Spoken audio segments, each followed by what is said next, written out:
저는 올해 60이 된 평범한 가정주부입니다. 남편은 중소기업에서 30년 넘게 성실히 일했고 저는 아이들 키우느라 파트타임으로만 일했죠. 그렇게 큰 욕심 없이 살아온 저희 부부에게 아들은 정말 자랑스러운 존재였습니다. 아들 민준이는 올해 35입니다. 대학을 졸업하고 대기업에 입사한 게 벌써 8년 전이에요. 입사 초반부터 정말 악착같이 모았죠. 회식도 꼭 필요한 것만 가고 옷도 몇 벌 돌려 입고 차도 안 사고 대중교통만 이용했습니다. 친구들이 해외여행 가자고 해도 거절하고 월급이 들어오면 바로 적금부터 부었어요. 저희가 보기에도 안쓰러울 정도로 절약하며 살았습니다. 그렇게 8년을 모았어요. 중간중간 보너스며 성과급까지 하나도 안 쓰고 모두 통장에 넣었죠. 그리고 드디어 올해 초에 경기도 신도시에 있는 아파트를 매매했습니다. 전용 면적 59제곱미터짜리 중소형 아파트였어요. 강남 같은 곳도 아니고 그냥 평범한 신도시의 평범한 아파트였습니다. 하지만 민준이에게는 8년 노력의 결실이었죠. 아파트 가격은 4억 5천이었습니다. 민준이가 모은 돈이 2억, 그리고 은행 대출을 2억 5천 받았어요. 등기는 당연히 민준이 단독 명의로 했습니다. 민준이가 혼자 힘으로 번 돈으로 산 집이니까요. 집 계약하고 나서 민준이가 저희한테 전화했을 때 목소리가 떨리더라고요. 엄마, 나 드디어 집 샀어. 전화기 너머로 들리는 아들의 목소리에서 벅찬 감정이 느껴졌습니다. 저도 모르게 눈물이 났어요. 8년 동안 친구들 만나서 놀지도 못하고 연애도 제대로 못하면서 모은 돈이었거든요. 남편도 옆에서 눈시울을 붉히며 잘했다. 우리 아들이라고 했죠. 그런 민준이에게 여자친구가 생긴 건 3년 전이었습니다. 같은 회사 동기인 지연이라는 여자였어요. 민준이와 같은 해에 입사해서 같은 부서에서 일하다가 자연스럽게 가까워졌다고 했습니다. 지연이도 성실하고 착한 아이더라고요. 민준이가 몇 번 집에 데려왔을 때 봤는데 예의도 바르고 말도 조리 있게 잘했어요. 키도 크고 외모도 단정했습니다. 무엇보다 민준이를 대하는 태도가 진심 어린 게 느껴졌죠. 민준이도 지연이를 정말 좋아하는 게 보였어요. 지연이 이야기만 나오면 얼굴에 웃음이 번졌거든요. 저희 부부는 속으로 이 아이가 우리 며느리가 되면 좋겠다고 생각했습니다. 그렇게 3년을 연애하면서 두 사람은 점점 더 가까워졌어요. 올해 들어서는 자연스럽게 결혼 이야기가 오갔습니다. 민준이가 집도 마련했고 두 사람 다 대기업에 다니며 안정적인 직장 생활을 하고 있었으니까요. 지연이도 직장에서 인정받는 직원이라고 했어요. 두 사람 모두 커리어도 탄탄하고 경제적으로도 안정적이었습니다. 결혼하기에 이보다 좋은 조건이 어디 있겠어요. 민준이가 어느 날 저녁 저희 집에 와서 말했습니다. 엄마, 아빠, 저 지연이랑 결혼하려고요. 남편이 그래, 좋은 아이니까 우리도 찬성이다라고 했죠. 저도 지연이 정말 괜찮은 아이더라. 잘 만났다고 말했습니다. 민준이 얼굴에 환한 웃음이 번졌어요. 그리고 그럼 상견례 한번 해야 하지 않을까요? 라고 했습니다. 저희는 흔쾌히 그러자고 했죠. 며칠 후 민준이가 지연이 부모님과 날짜를 조율해서 상견례 날짜를 잡았습니다. 시내에 있는 괜찮은 한정식 집으로 정했어요. 상견례까지는 보름 정도 남았었습니다. 그 보름 동안 저는 계속 설레고 기대됐어요. 드디어 우리 아들이 결혼을 하는구나. 예쁜 며느리를 맞이하는구나 하는 생각에 기분이 좋았습니다. 남편도 지연이 부모님은 어떤 분들일까 하며 궁금해했어요. 민준이는 지연이 아버지가 회사원이고 어머니는 전업주부라고 했습니다. 저희와 비슷한 처지더라고요. 그래서 더 마음이 편했습니다. 비슷한 환경에서 자란 아이들이 만났으니 서로 이해도 잘 될 거라고 생각했죠. 상견례 며칠 전 저는 입고 갈 옷도 새로 샀습니다. 첫인상이 중요하니까 단정하면서도 품이 있어 보이는 옷으로 골랐어요. 남편도 양복을 새로 맞췄습니다. 민준이는 엄마, 아빠 너무 부담 갖지 마세요라고 했지만 저희는 최선을 다하고 싶었어요. 우리 아들의 인생에서 중요한 순간이니까요. 드디어 상견례 당일이 왔습니다. 저희 부부는 일찍 준비를 마치고 약속 장소로 향했어요. 가는 내내 가슴이 두근거렸습니다. 식당 입구에서 민준이와 지연이가 저희를 기다리고 있었어요. 지연이는 연한 베이지색 원피스를 입고 있었는데 정말 예뻐 보였습니다. 민준이 옆에 서 있는 모습이 그림 같았어요. 어머님, 아버님 오셨어요? 지연이가 밝게 웃으며 인사했습니다. 저는 지연이의 손을 잡으며 그래, 예쁘게 입었네라고 했죠. 잠시 후 지연이 부모님도 도착했습니다. 예비 박갓사도는 키가 크고 인상이 온화해 보였어요. 예비 안사도는 깔끔하게 차려입고 계셨는데 표정이 약간 굳어 보이긴 했지만 처음이니까 그럴 수도 있다고 생각했습니다. 서로 인사를 나누고 자리에 앉았어요. 민준이와 지연이는 나란히 앉았고 양가 부모님들이 마주보고 앉았습니다. 처음에는 날씨 이야기, 식당 찾아오기 힘들지 않았는지 같은 가벼운 대화를 나눴어요. 예비 박갓사돈이 민준이가 정말 착하고 성실하다고 우리 지연이가 늘 이야기하더라고요라고 했습니다. 저는 속으로 기분이 좋았어요. 식사가 나오고 분위기는 점점 부드러워졌습니다. 음식도 맛있었고 대화도 자연스럽게 이어졌어요. 예비 안사돈이 민준이 어머님은 일을 하세요? 라고 물었습니다. 저는 아이들 키우느라 파트타임으로만 했어요 라고 대답했죠. 예비 안사돈도 저도 지연이 키우느라 집에만 있었어요 라며 공감했습니다. 식사를 마치고 후식으로 커피가 나왔어요. 이제 슬슬 본격적인 이야기를 나눌 시간이었습니다. 커피를 마시면서 분위기는 여전히 좋았습니다. 예비 박갓사돈이 이제 본격적으로 결혼 준비 이야기를 해볼까요? 라고 말문을 열었어요. 저희 부부도 고개를 끄덕였죠. 남편이 두 분 생각은 어떠신가요? 라고 물었습니다. 예비 안사돈이 저희야 당연히 좋죠. 민준이가 워낙 좋은 아이라고 지연이가 늘 이야기했으니까요. 라고 했어요.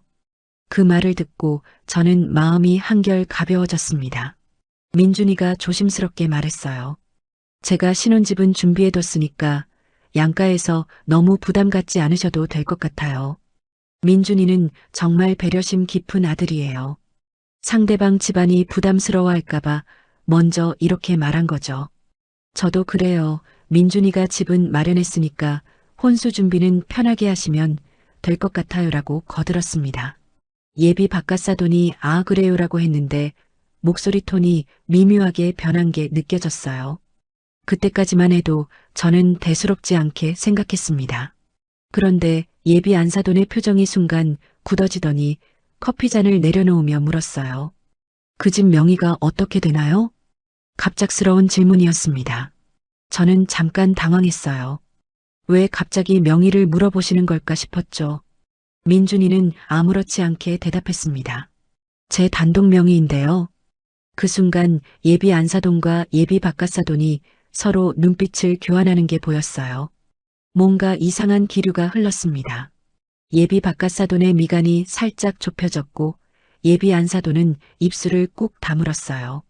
저는 불안한 예감이 들기 시작했습니다. 왜 저렇게 반응하시는 걸까요? 예비 박갓사돈이 커피를 한 모금 마시고 천천히 입을 열었어요.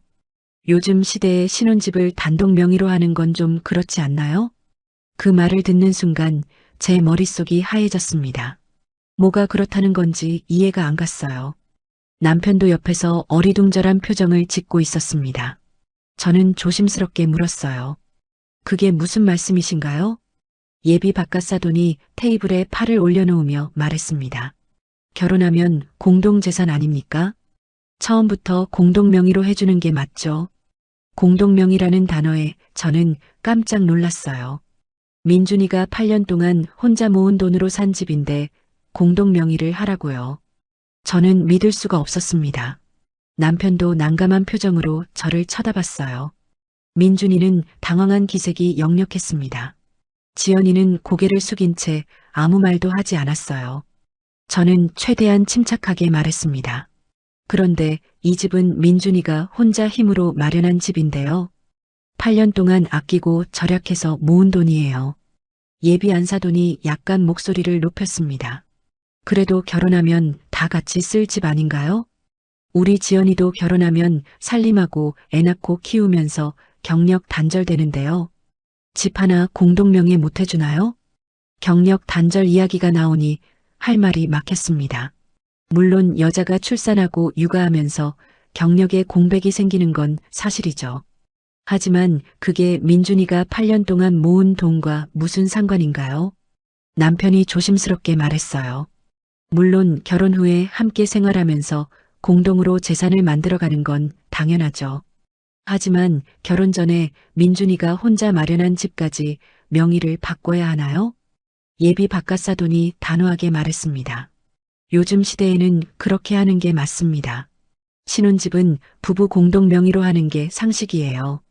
상식이라는 단어에 저는 기가 막혔어요.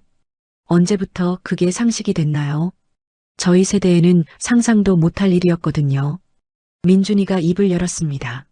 저는 공동명의는 결혼 후에 같이 대출 갚으면서 생각해 보려고 했어요.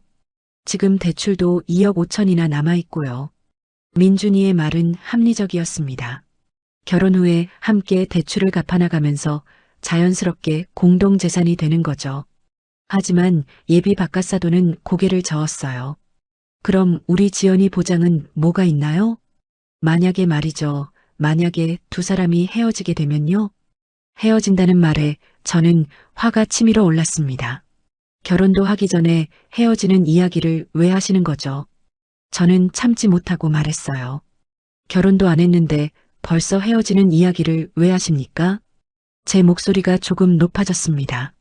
예비 안사돈이 제 말에 발끈했어요. 요즘 같은 세상에 대비를 안 하면 어떡하냐는 거죠. 여자가 바보같이 아무 보장도 없이 들어가면 안 되잖아요.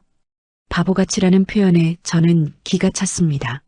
민준이와 결혼하는 게 바보 같은 일인가요? 테이블 위의 분위기는 급격히 얼어붙었어요. 아까까지만 해도 화기애애했던 분위기가 싹 사라졌습니다. 예비 바깥사돈이 말했어요. 우리가 무리한 요구를 하는 게 아닙니다. 요즘은 다 이렇게 해요. 신혼집은 공동 명의로 하는 게 당연하죠. 저는 숨이 막혔어요. 민준이가 8년 동안 친구들 만나지도 않고 여행도 안 가고 옷도 안 사입으며 모은 돈인데요. 그걸 결혼한다고 바로 공동 명의로 해주는 게 당연하다고요. 민준이 표정을 보니 상처받은 게 느껴졌습니다. 지연이는 여전히 고개를 숙인 채 아무 말도 하지 않았어요. 왜 지연이는 아무 말도 안 하는 걸까요? 본인 생각은 어떤 건지, 부모님 말에 동의하는 건지 알 수가 없었습니다. 예비 안사돈이 다시 말했어요. 민준이 어머님, 아버님도 이해하셔야죠. 요즘 세상이 어떤 세상인데요.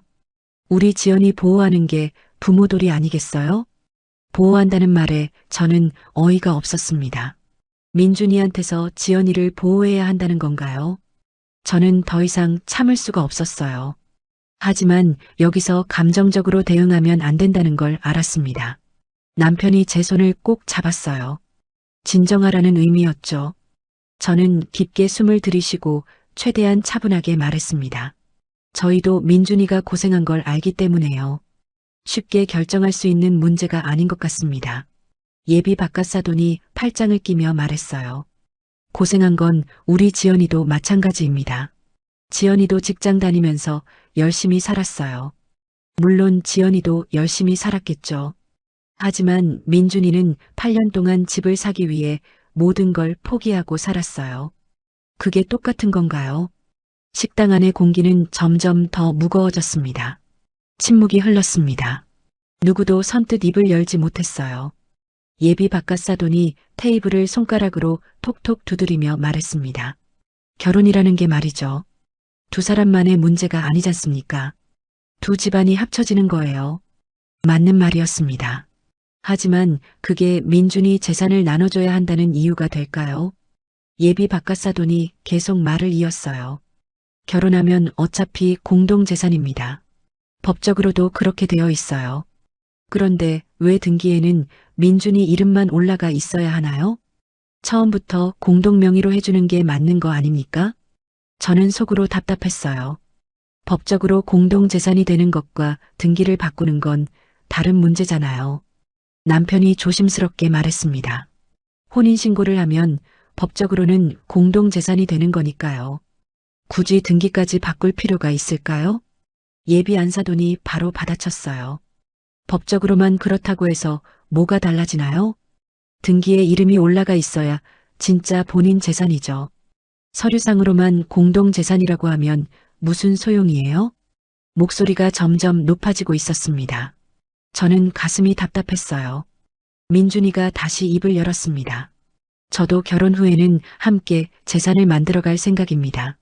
대출도 같이 갚아나가면서요. 그러면 자연스럽게 공동재산이 되는 거 아닌가요? 민준이 목소리에는 간절함이 묻어났어요. 하지만 예비 안사돈은 고개를 저었습니다. 그게 아니라요. 우리 지연이도 결혼하면 집안일하고 애 낳고 키우고 해야죠. 그러면서 회사 일도 병행해야 하고요. 그런데 진명이는 민준이 혼자 가지고 있으면요. 우리 지연이는 뭐가 되는 겁니까? 예비 바깥사돈이 거들었어요. 맞습니다. 여자가 결혼하면서 잃는 게 얼마나 많은데요. 출산 휴가 들어가면 승진해서 밀리고요. 육아 때문에 야근도 못하고요. 그러다 보면 경력이 끊기는 거죠. 그런데 집 하나 공동명의에 못 해줍니까? 저는 할 말을 잃었습니다. 물론 여성이 결혼과 출산으로 경력에 타격을 받는 건 사실이에요. 그건 사회 문제이기도 하죠. 하지만 그게 왜 민준이 책임이 되는 건가요? 민준이가 8년 동안 모은 돈을 왜 당연하게 나눠야 하는 건가요? 예비 안사돈이 목소리를 더 높였습니다. 솔직히 말해서요. 요즘 시대에 단독 명의로 신혼집 준비하는 남자가 어디 있어요? 다들 공동 명의로 해주던데요. 저는 그 말이 사실인지 궁금했어요. 정말 요즘은 다 그렇게 하는 건가요? 제가 너무 구시대적인 생각을 하고 있는 건가요? 하지만 아무리 생각해도 이건 아닌 것 같았습니다. 예비 바깥사돈이 팔짱을 낀 채 말했습니다. 그럼 우리 지연이는 어떻게 해야 합니까? 결혼해서 그 집에 들어가 살면서요. 집주인도 아니고 세입자처럼 사는 겁니까? 세입자라는 표현에 저는 기가 막혔어요. 결혼해서 함께 사는 건데 무슨 세입자예요? 남편도 참다 못해 말했습니다. 그건 너무 심한 말씀 아닙니까? 결혼하면 부부가 함께 사는 집인데요. 왜 세입자라는 표현을 쓰십니까? 예비 안사돈이 손을 내저었어요. 아니, 그럼 뭡니까? 등기에 이름도 없는데요. 법적으로만 공동재산이라고 하면서요. 실제로는 민준이 재산인 거잖아요. 저는 답답해서 미칠 것 같았습니다. 이 사람들은 도대체 무슨 생각으로 이러는 걸까요? 지연이는 여전히 고개를 숙이고 있었어요. 왜 본인 의견은 말하지 않는 걸까요? 부모님이 이렇게까지 하는데 아무 말도 안 하는 게 이상했습니다. 예비 바깥사돈이 다시 말했어요. 우리가 무리한 요구를 하는 게 아닙니다. 당연한 걸 요구하는 거예요. 지연이 아버지 회사 동료들도 다 공동 명의로 해줬다고 하더라고요. 그 말을 듣고 저는 의구심이 들었어요. 정말 다들 그렇게 하는 건가요? 아니면 이분들이 과장하는 건가요? 민준이가 조심스럽게 말했습니다. 저도 지연이를 사랑하고 결혼하고 싶어서 이 자리에 나왔습니다. 하지만 제가 8년 동안 모은 돈으로 산 집을요. 결혼 전에 바로 공동 명의로 하는 건 좀 부담스럽습니다. 민준이 목소리가 떨렸어요. 얼마나 힘들게 모은 돈인데요. 예비 안사돈이 냉정하게 말했습니다. 그럼 우리 지연이한테는 사랑이 없는 겁니까? 진짜 사랑한다면 진명의 하나쯤은 기꺼이 공유할 수 있어야죠. 사랑으로 재산 문제를 해결하라는 건가요? 저는 황당했습니다. 남편이 목소리를 높였어요. 그건 사랑과 별개의 문제 아닙니까? 재산은 재산이고 감정은 감정이죠. 예비 바깥사돈이 비웃듯이 말했습니다. 그렇게 따지고 들면 결혼 못합니다. 결혼이라는 게 서로 양보하고 배려하는 거 아닙니까? 양보와 배려를 요구하는 건 왜 저희 쪽만 해야 하는 건가요? 저는 참지 못하고 말했어요. 그럼 지연이 쪽에서는 어떤 양보를 하실 건가요? 공동명의만 요구하시면서 혼수는 어떻게 준비하실 건가요? 예비 안사돈이 바로 대답했습니다. 우리는 가전제품이랑 가구 다 해줄 겁니다. 그것도 돈 많이 드는 거예요. 남편이 손바닥으로 테이블을 탁 쳤어요. 가전제품이 몇 천만 원 하는 것도 아니고요. 4억 5천짜리 집이랑 비교하시는 겁니까? 그게 같은 겁니까? 남편 목소리가 처음으로 크게 높아졌습니다. 예비 바깥사돈도 목소리를 높였어요. 금액으로 따지실 겁니까? 그럼 우리 딸은 금액으로 환산되는 겁니까? 우리 지연이 가치가 얼마라는 겁니까? 대화가 점점 이상한 방향으로 흘러갔습니다. 예비 안사돈이 가방을 집어들었어요. 이렇게 나오실 거면 우리도 생각해 봐야겠네요. 우리 딸 바보 아닙니다. 아무 보장도 없이 시집 보낼 수 없어요. 저는 숨이 막혔습니다. 식당 안에 다른 손님들도 저희 쪽을 쳐다보기 시작했어요. 민준이와 지연이는 얼굴이 새하얗게 질려 있었습니다. 상견례는 완전히 파국으로 치달고 있었어요. 저는 급하게 말했습니다. 잠깐만요. 이렇게 감정적으로 가면 안 됩니다. 차분하게 이야기해 봅시다. 예비 안사돈이 가방을 무릎 위에 올려놓으며 말했어요. 차분하게 이야기하고 싶은데요. 그쪽에서 이해를 안 하시잖아요. 남편이 심호흡을 하고 침착하게 말했습니다. 우리도 이해 못하는 건 아닙니다. 요즘 시대가 어떤지도 알고요. 하지만 민준이가 8년 동안 모은 돈이에요. 그걸 결혼한다고 바로 나눠달라고 하시면 저희도 난처합니다. 예비 바깥사돈이 한숨을 쉬었어요. 그럼 대안이 뭡니까? 우리 지연이는 아무 보장 없이 그냥 들어가라는 겁니까? 저는 머리를 굴렸습니다. 뭔가 타협점을 찾아야 했어요. 이대로 가다간 정말 파국으로 끝날 것 같았거든요. 그럼 이렇게 하는 건 어떨까요? 제가 조심스럽게 말을 꺼냈습니다. 집 명의는 일단 민준이 이름으로 두대요. 대신 결혼준비금이나 예물은 저희가 넉넉하게 준비하겠습니다. 혼수도 부담 갖지 마시고요. 예비 바깥사돈이 고개를 저었어요. 그게 해결책이 됩니까? 결국 집 명의는 안 바꾸겠다는 거잖아요. 남편이 말했습니다. 지연이가 결혼해서 대출을 같이 갚으면요. 그만큼 지연이 목도 생기는 거 아닙니까? 그러다 보면 자연스럽게 공동재산이 되는 거죠. 예비 안사돈이 손사래를 쳤어요. 그런 식으로 하면 안 됩니다. 처음부터 확실하게 해놔야죠. 나중에 무슨 일이 생길지 누가 압니까? 또 나중에 무슨 일이 생긴다는 이야기였습니다. 저는 참을성이 한계에 다다랐어요. 도대체 무슨 일이 생긴다는 겁니까? 결혼도 안 했는데 계속 헤어질 걱정부터 하시는 건가요? 예비 안사돈이 단호하게 말했습니다. 요즘 세상이 어떤 세상인데요? 이혼율이 얼마나 높은지 아세요? 대비를 안 하면 바보예요. 민준이가 상처받은 표정으로 말했어요. 그럼 저를 믿지 못하신다는 건가요? 저랑 지연이가 헤어질 거라고 생각하시는 겁니까? 예비 바깥사돈이 말했습니다. 믿고 안 믿고의 문제가 아닙니다. 제도적으로 보장받는 게 중요한 거예요. 민준이를 의심하는 게 아니라요. 만약의 상황에 대비하는 겁니다. 지연이가 처음으로 입을 열었어요. 엄마, 아빠, 너무 그러시지 마세요. 작은 목소리였습니다. 예비 안사돈이 지연이를 돌아봤어요. 지연아, 너는 가만히 있어. 어른들이 이야기하는 거야. 지연이는 다시 입을 다물었습니다. 저는 지연이가 안쓰러웠어요. 이 아이도 힘들 텐데 말이죠. 하지만 동시에 답답하기도 했습니다. 왜 본인 생각을 확실히 말하지 않는 걸까요? 예비 바깥사돈이 다시 말했어요. 제 회사 동료 딸이 작년에 결혼했는데요. 신랑 측에서 아파트를 공동 명의로 해줬다고 합니다. 그게 요즘 추세예요. 왜 우리 지연이만 못 봤습니까? 저는 한숨이 나왔어요. 남의 집 이야기를 하시면 어떡해요. 집집마다 사정이 다른 건데요. 남편이 말했습니다. 그 집은 그 집 사정이 있었겠죠. 저희는 저희 상황이 있고요. 비교할 수 있는 게 아닙니다. 예비 안사돈이 목소리를 높였어요. 그럼 우리 지연이는 남들보다 못한 대접을 받으라는 겁니까? 왜 우리 딸만 차별받아야 해요? 차별이라는 단어에 저는 어이가 없었습니다. 이게 차별인가요? 민준이가 혼자 모은 돈으로 산 집인데요. 저는 최대한 부드럽게 말하려고 애썼어요. 차별이 아니라 상황이 다른 겁니다.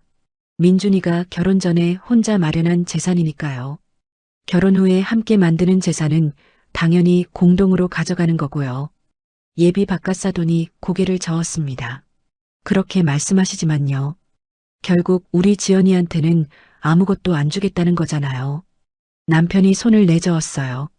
그게 아니라고 말씀드렸지 않습니까? 결혼 준비금도 넉넉히 드릴 거고요. 예물도 좋은 걸로 준비하겠습니다. 예비 안사돈이 비웃듯이 말했어요. 결혼 준비금이요? 예물이요? 그게 4억짜리 아파트랑 비교가 됩니까? 몇 천만 원 주고 떼우려는 거예요? 저는 기가 막혔습니다. 몇 천만 원을 떼운다고 표현하시다니요. 민준이가 떨리는 목소리로 말했어요. 그럼 어떻게 해야 만족하시는 겁니까? 제가 8년 동안 모은 돈을 다 내놓으라는 겁니까? 예비 바깥사돈이 단호하게 말했습니다. 공동 명의로 해주면 됩니다. 그게 그렇게 어려운 일입니까? 진심으로 우리 딸을 사랑한다면 할 수 있는 거 아닙니까? 또 사랑 이야기가 나왔어요. 저는 목소리를 높였습니다. 사랑과 재산은 별개 문제입니다. 왜 자꾸 사랑을 들먹이십니까? 예비 안사돈이 맞받아쳤어요. 별개가 아니죠. 사랑한다면 나눌 수 있어야죠. 우리 지연이한테 아낌없이 줄 수 있어야 하는 거예요. 남편이 책상을 두드리며 말했습니다. 그럼 지연이는 뭘 줄 겁니까? 받기만 하고 주는 건 없습니까?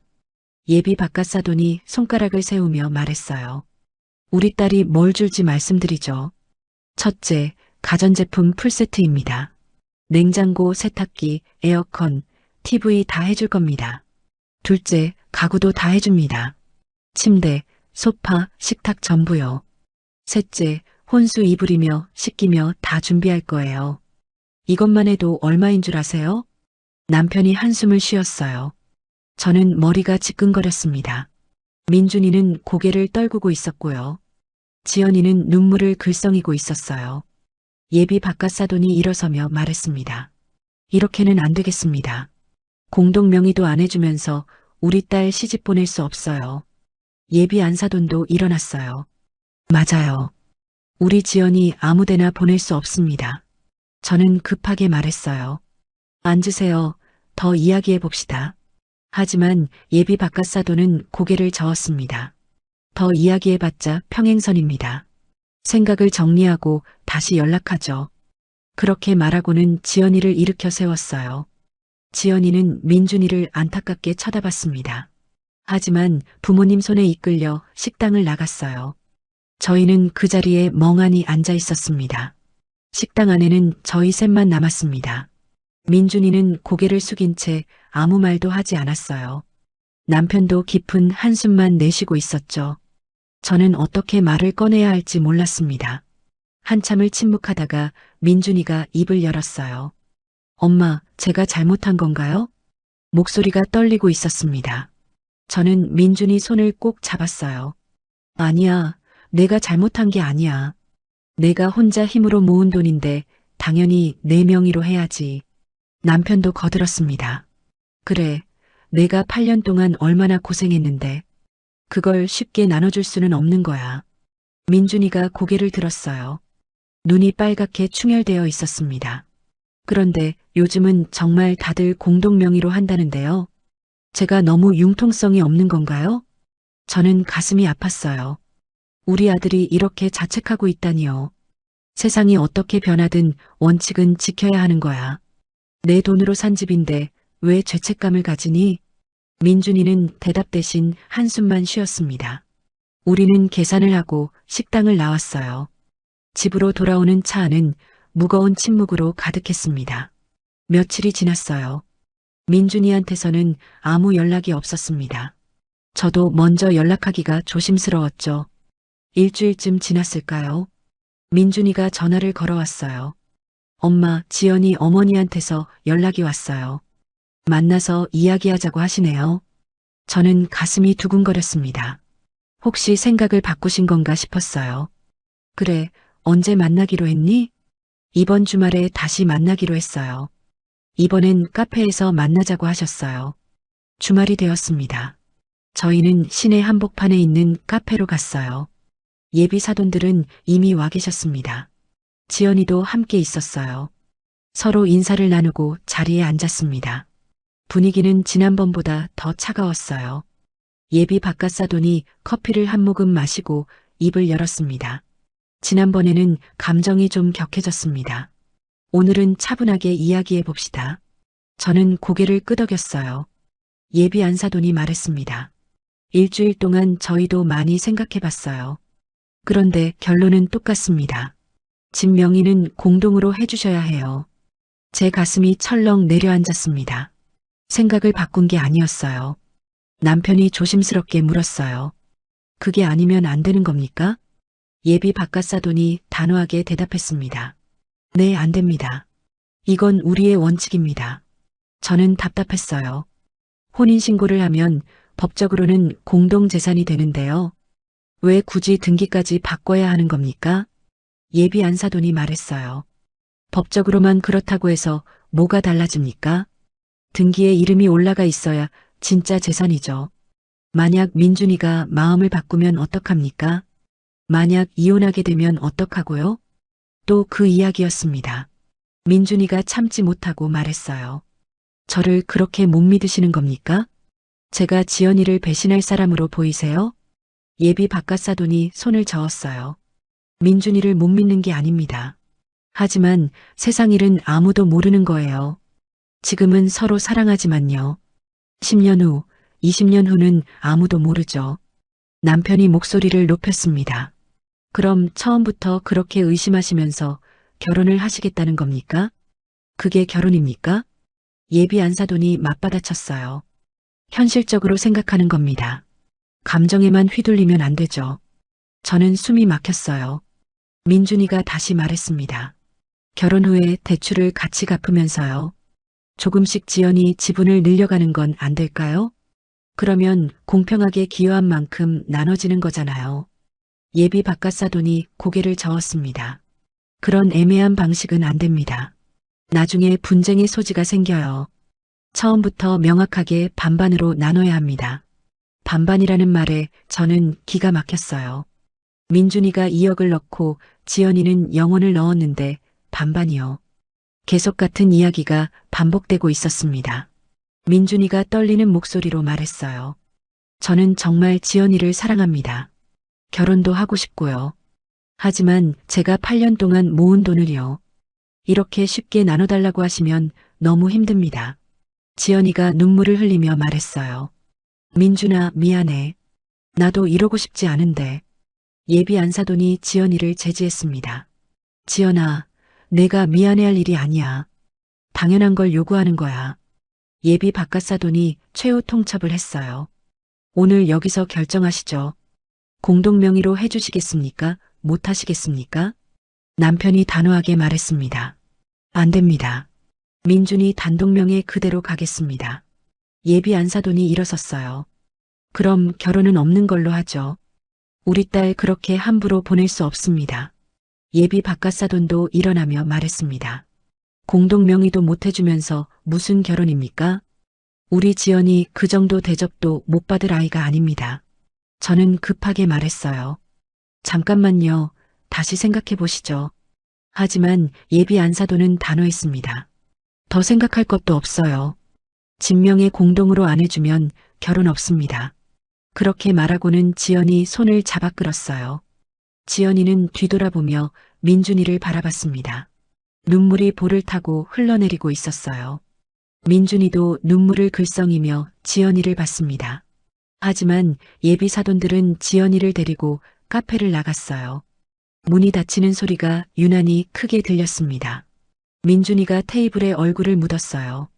어깨가 들썩이고 있었습니다. 저는 민준이 등을 쓰다듬어 줬어요. 남편도 아무 말 없이 앉아 있었습니다. 카페 안은 적막했어요. 우리는 한참을 그렇게 앉아 있었습니다. 집으로 돌아오는 길은 멀게만 느껴졌습니다. 민준이는 뒷좌석에서 창밖만 바라보고 있었어요. 저는 백미러로 아들을 쳐다봤습니다. 얼굴이 창백했어요. 집에 도착해서도 민준이는 말이 없었습니다. 민준아, 뭐 좀 먹어라. 제가 말했지만 민준이는 고개를 저었어요.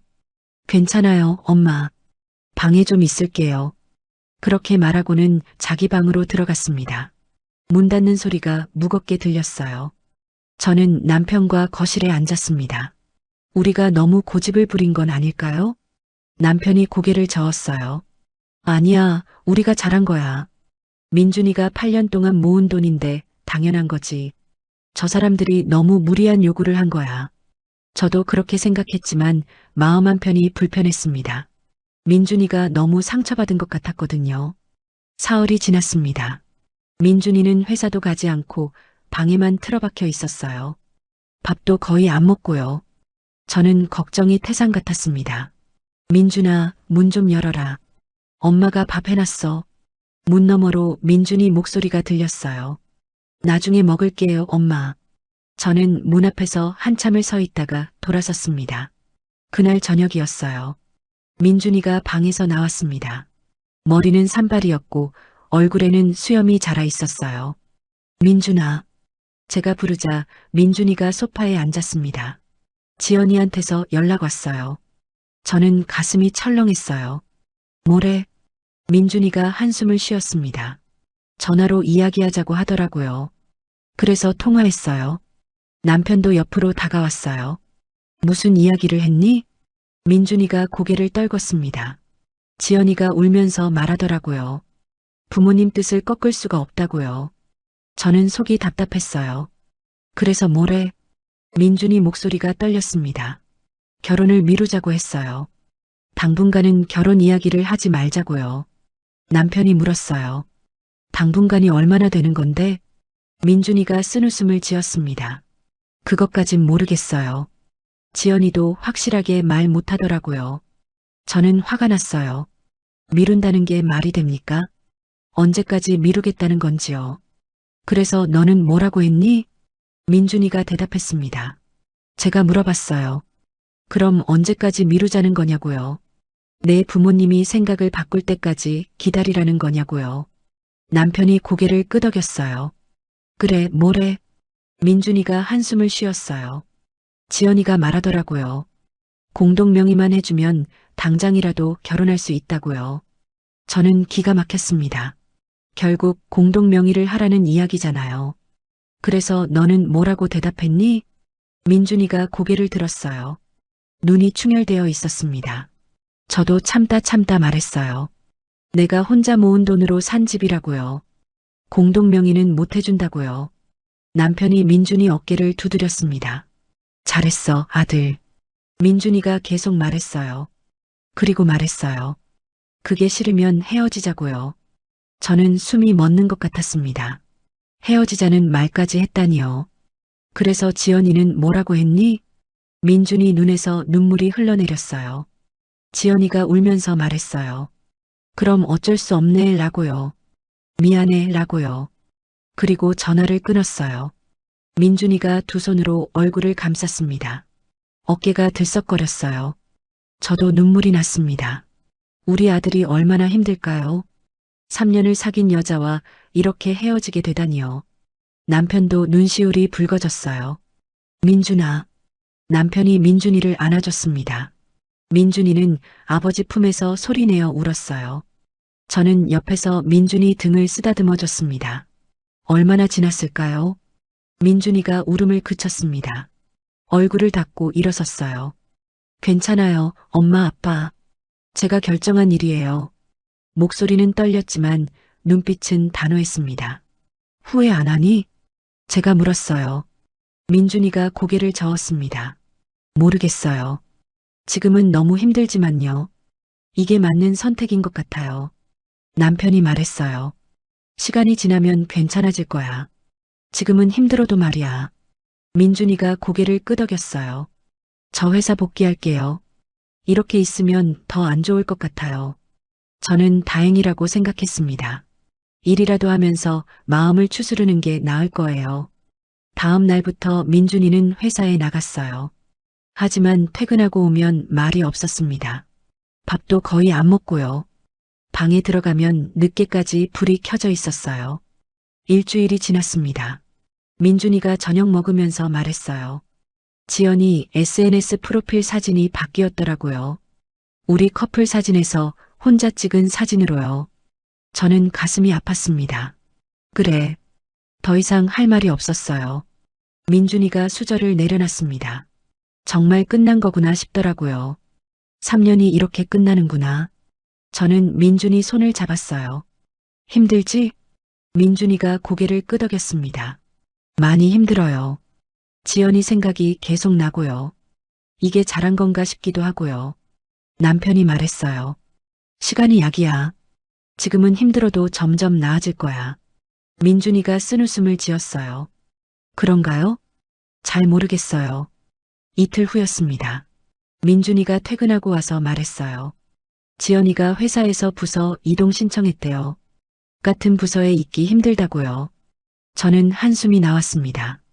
회사에서도 매일 마주쳐야 하니 얼마나 힘들까요? 그게 나을 수도 있겠다. 남편이 말했어요. 민준이가 고개를 끄덕였습니다. 저도 그렇게 생각해요. 매일 보는 게 더 힘드니까요. 한 달이 지났습니다. 민준이는 조금씩 일상으로 돌아오는 것 같았어요. 웃는 모습도 가끔 보였고요. 하지만 여전히 혼자 있는 시간이 많았습니다. 방에서 나오지 않는 날도 있었어요. 저는 민준이가 걱정됐지만 조용히 지켜봤습니다. 시간이 필요한 거겠죠. 어느 날 저녁이었어요. 민준이가 거실로 나와서 말했습니다. 엄마, 아빠, 제가 잘한 거 맞죠? 저는 민준이를 꼭 안아줬어요. 그럼 잘한 거야. 남편도 거들었습니다. 그래, 너무 자책하지 마라. 너는 잘못한 게 없어. 민준이가 저희 품에서 말했어요. 그런데 가끔은요. 제가 너무 융통성이 없었나 싶기도 해요. 공동명예 해주고 결혼했으면 어땠을까요? 저는 민준이 어깨를 잡고 똑바로 쳐다봤습니다. 민준아, 그건 아니야. 내 권리를 지킨 거야. 나중에 후회할 일이 생길 수도 있었어. 민준이가 고개를 끄덕였어요. 알아요, 엄마. 그냥 가끔 그런 생각이 들어서요. 3년 연애가 이렇게 끝났습니다. 공동명예 문제로요. 민준이는 상심이 컸지만 조금씩 회복하고 있었어요. 저희 부부는 민준이를 계속 지켜봤습니다. 파혼 후 2달이 지났습니다. 민준이는 겉으로는 평온해 보였어요. 회사도 성실히 다니고 밥도 잘 먹고 있었죠. 하지만 저는 알고 있었습니다. 우리 아들이 아직도 힘들어하고 있다는 걸요. 주말에도 집에만 있고 친구들 만나자는 연락에도 거절했어요. 어느 토요일 오후였습니다. 민준이가 거실에서 멍하니 TV를 보고 있었어요. 저는 옆에 앉았습니다. 민준아, 오늘 날씨 좋은데 나가볼래? 민준이가 고개를 저었어요. 괜찮아요, 엄마. 그냥 집에 있을게요. 저는 한숨을 쉬었습니다. 남편이 신문을 접으며 말했어요. 민준아, 아빠 말 좀 들어봐라. 민준이가 아버지를 쳐다봤습니다. 네, 아빠. 남편이 진지하게 말했어요. 너 정말 잘했어. 결혼 전부터 저렇게 요구하는 집안이면 결혼 후에는 얼마나 더 심했겠니? 저도 동의했습니다. 맞아, 민준아. 엄마도 그렇게 생각해. 차라리 잘된 일이야. 민준이가 쓴웃음을 지었어요. 그런가요? 저는 잘 모르겠어요. 남편이 말을 이었습니다. 생각해봐라. 결혼 전부터 집 명의를 공동으로 하라고 하는데 결혼하고 나면 뭘 또 요구했겠니? 차 사면 공동명예, 뭘 사도 공동명예. 끝도 없었을 거야. 저도 거들었어요. 그리고 지연이 부모님 태도 봤잖니. 우리 말은 하나도 안 들으시려고 하셨어. 결혼하면 갈등도 심했을 거야. 민준이가 고개를 끄덕였습니다.